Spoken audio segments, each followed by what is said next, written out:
এ সাবাল শোন, কি হয় আব্বা? দোকানে যেতে হবে কিন্তু লাভ। ঠিক আছে আব্বা, লেপ দিছি।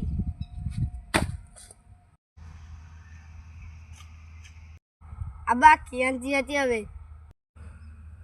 10 টাকা ডাল নিবি, 10 টাকা পান নিবি, আর এই 5 টাকা খাবার খাবি। তোর মা বলে ডাল রান্না করবে, তাড়াতাড়ি আসবি। ঠিক আছে আব্বা।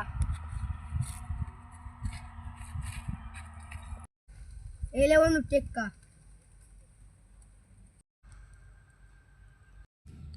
হে মোস্তফা, ওইটা তোর বাপে। দাঁড়া বন্ধু, আমার তো এসছি। रुको जरा सबर करो।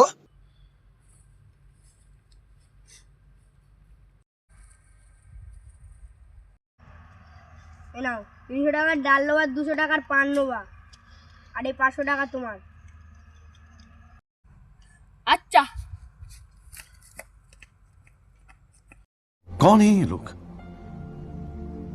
कहां से आते हैं ये?